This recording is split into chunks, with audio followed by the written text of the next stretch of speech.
Good evening.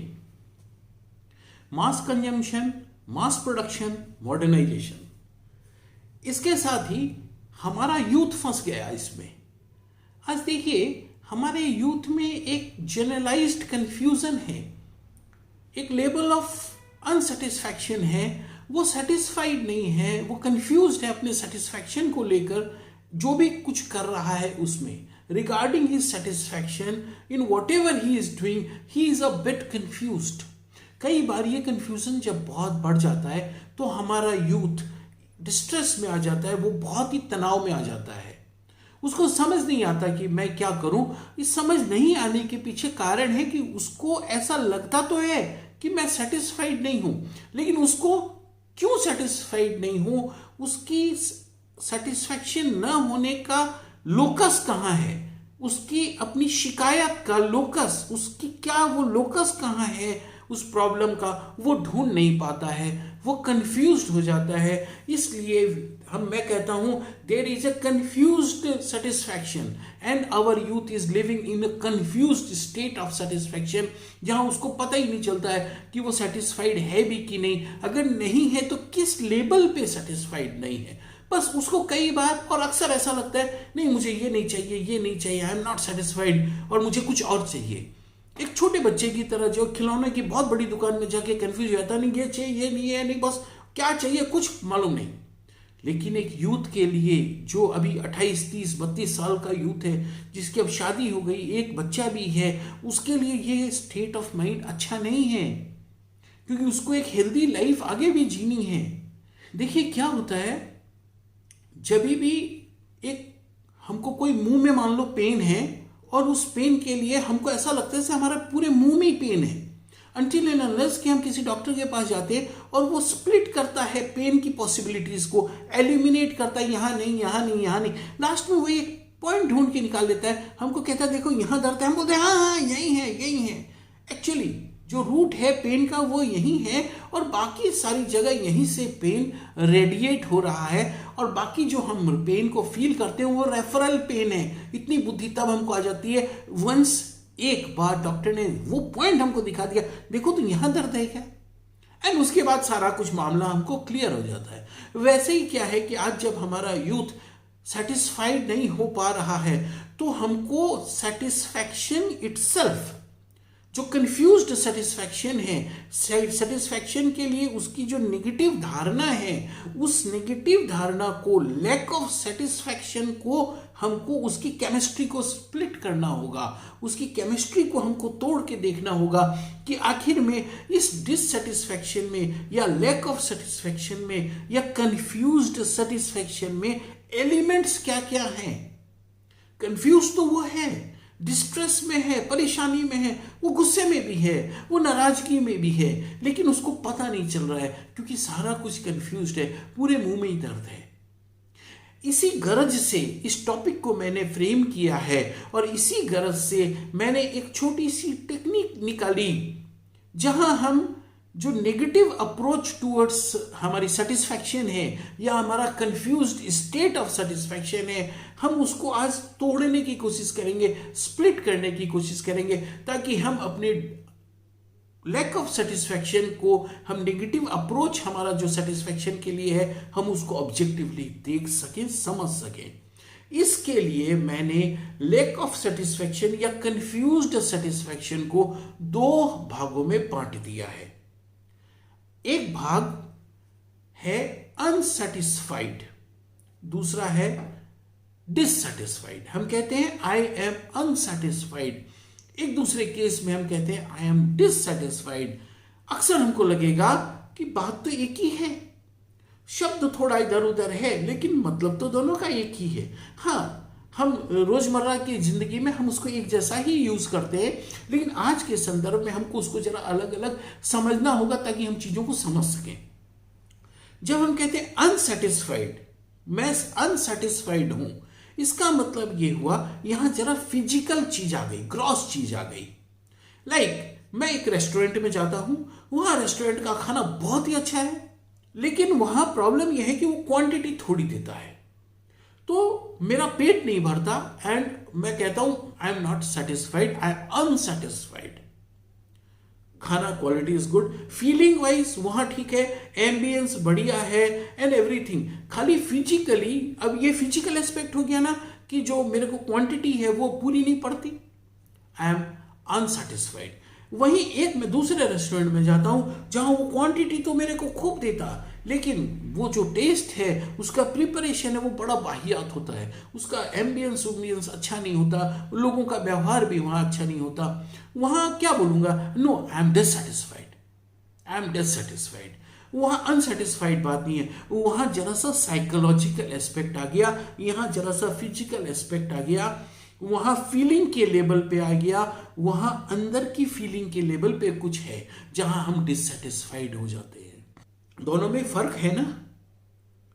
एक तो मुझे मेरा बच्चा कहता है कि नहीं, मैं ये जॉब, प्रोफेशन, बिजनेस जो भी कुछ कर रहा हूं, इसमें मुझे जितना चाहिए उतना नहीं मिल रहा है, और एक वो कहता है कि यहां से मुझे जैसा चाहिए वैसा नहीं मिल रहा है। दोनों बातों में जमीन आसमान का फर्क है। लेकिन जब हमारा बच्चा, आखिर में एक्सपीरियंस है कितना उनका, पढ़े लिखे हमसे ज्यादा हो सकते हैं लेकिन एक्सपीरियंस उनका नहीं है, जब वो बेचारे दोनों चीजों को मिला देते हैं तो मिलाने के बाद एक केओटिक प्रॉब्लमेटिक सिचुएशन उनके सामने क्रिएट हो जाती है। समझ नहीं आता है, घर से दूर रहते हैं, प्राय आजकल बड़े बड़ी शहरों में रहते हैं, घर से दूर रहते हैं, न्यूक्लियर फैमिली उनकी हो गई है, और वहां ये प्रॉब्लम जब उनके सामने आती है, वर्क प्लेस पे उनके हजारों प्रॉब्लम होती हैं, रेवेन्यू जनरेशन को लेके उनकी हजारों प्रॉब्लम होती हैं, और उनको ऐसा लगता है कि उनकी प्रॉब्लम बड़ी यूनिक है और हमसे वो शेयर नहीं करते, क्योंकि उनको लगता है वो हमारे में टिपिकल पेरेंट्स ही तो देखते हैं, तो उनको खुद की प्रॉब्लम बड़ी यूनिक लगती है, पेरेंट्स बड़े टिपिकल लगते हैं, तो फिर वो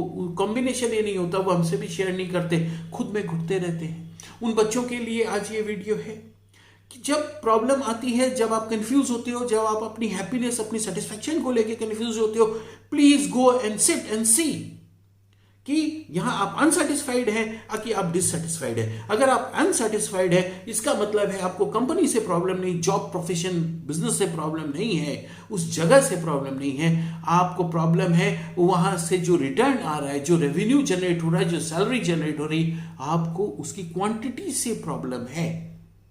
अगर ऐसा है तो अभी तक आपका दिमाग ये कंफ्यूजन में था कि नहीं, मैं इस काम को छोड़ दूंगा, मैं ये काम नहीं करूंगा, वो काम करूंगा, मैं जॉब नहीं करूंगा, मैं तो शेयर का बिजनेस कर दूंगा, ये कर लूंगा, वो कर लूंगा, मैं यहां से निकल जाऊंगा, उस कंपनी में चला जाऊंगा।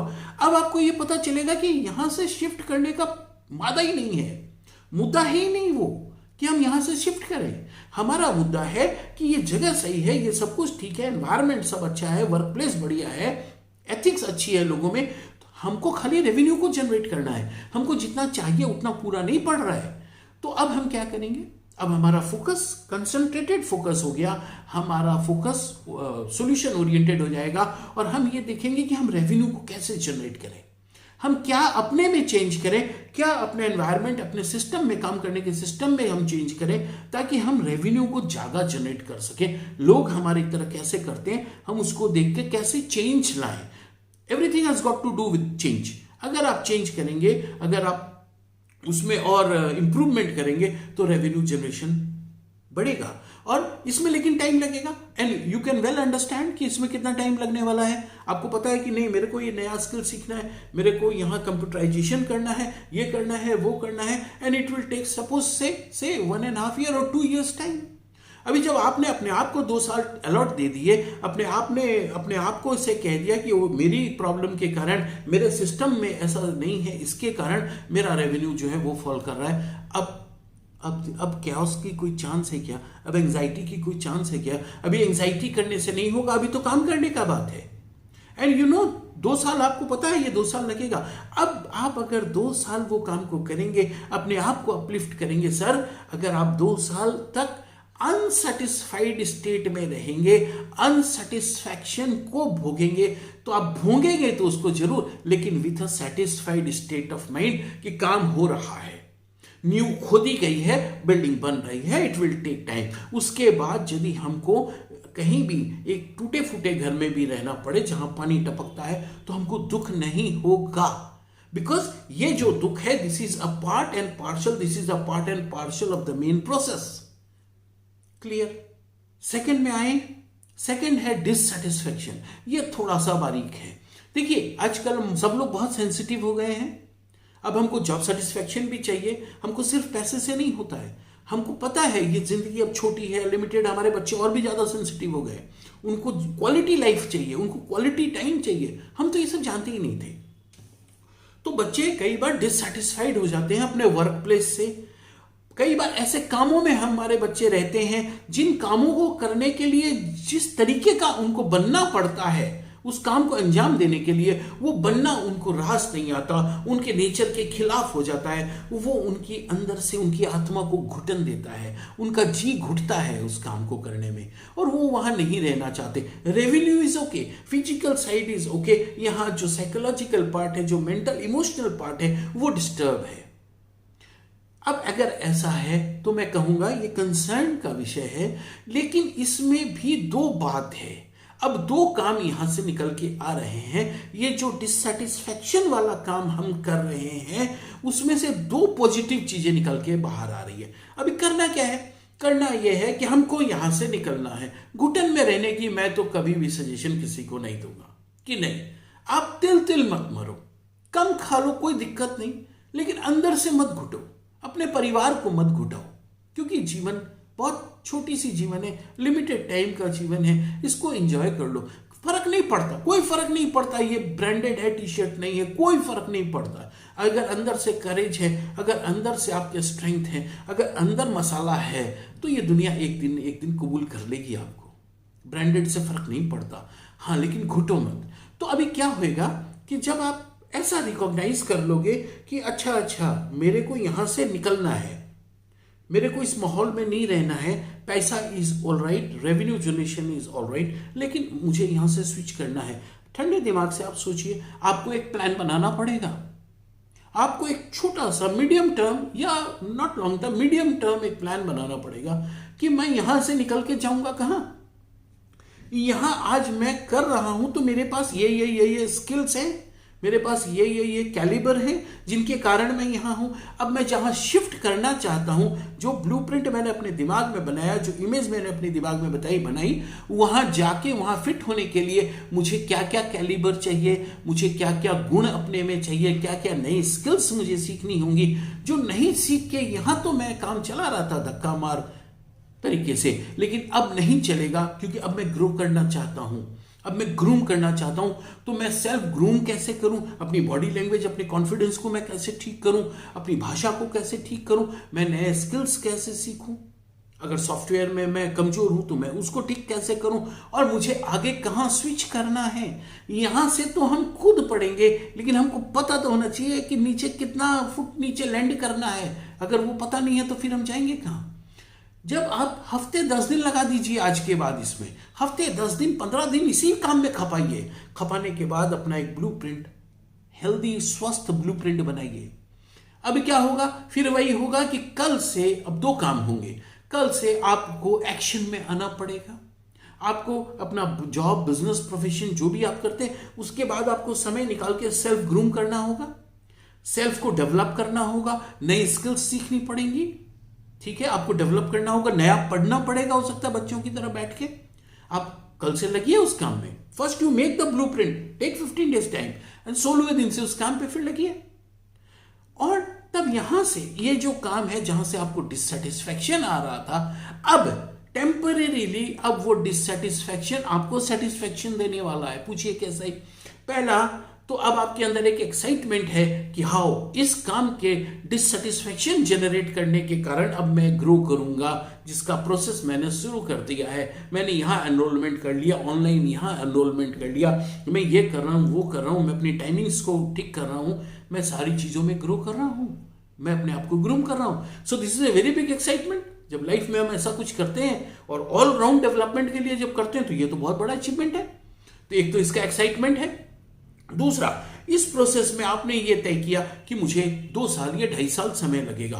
तो 2 साल 2.5 साल जब आपने खुद ही समझ के तय कर लिया, तो वो 2 साल 2.5 साल में तकलीफ उठाने के लिए आप बिल्कुल मेंटली प्रिपेयर है। और इस पीरियड में हमको एश्योरेंस ऑफ सस्टेनेबिलिटी, हम सस्टेन कर सकें, इसका एश्योरेंस हमको हमारा प्रेजेंट ये जो जॉब है जिससे हमको डिससेटिस्फेक्शन मिल रहा है, वहां से हमको एक एश्योरेंस मिल रहा है कि हम सस्टेन कर सकते हैं, पैसे की हमको कोई प्रॉब्लम नहीं होगी। ये 3 साल जब तक हम अपने को ग्रो करें, हम दूसरे जगह शिफ्ट करने के लिए खुद को प्रिपेयर करें, उस 3 साल में हम इस काम को करते हुए वहां से जो रेवेन्यू जनरेट होगा उसमें हम अच्छी तरह सस्टेन भी कर लेंगे और हम ग्रो भी कर लेंगे। सेल्फ इन्वेस्टमेंट के लिए जो पैसा लगेगा वो भी वहां से मिल जाएगा। अब कल तक जो काम हमको बहुत बुरा लग रहा था, आज वो काम हमको ग्रेसफुल लगेगा। ग्रेसफुल इसलिए लगेगा कि ये काम है बोल के मैं दूसरे काम में शिफ्ट करने की, खुद को ग्रो करके ऊपर जाने के लिए प्रिपेयर करने की सोच रहा हूं। अगर ये काम नहीं होता तो ये पॉसिबल ही नहीं होता। इस तरीके से ये एक छोटी सी टेक्निक है, कंफ्यूजन ऑफ सेटिस्फैक्शन।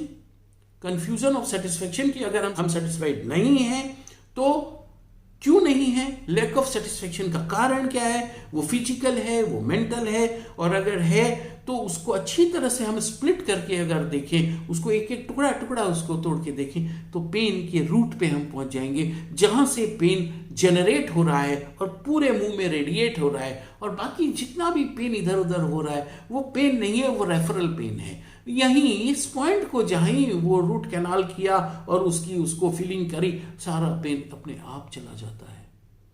तो हमको हर चीज का रूट समझना होगा, रूट समझ के अपने बच्चों को समझाना पड़ेगा। और ये टेक्निक मुझे बहुत अच्छी लगी, क्योंकि जब चीजों को हम एक मुश्त देखते हैं, ऐसा लगता है जैसे कोई फॉगी है, एकदम धुंध ही धुंध है, हमको कुछ क्लियर नहीं दिखता। लेकिन जैसे ही धुंध हटती है हमको लगता है कि नहीं, कुछ भी नहीं था, खाली शेडो क्रॉस शेडोज थे, जो हमको बहुत अजीब सा लग रहा था।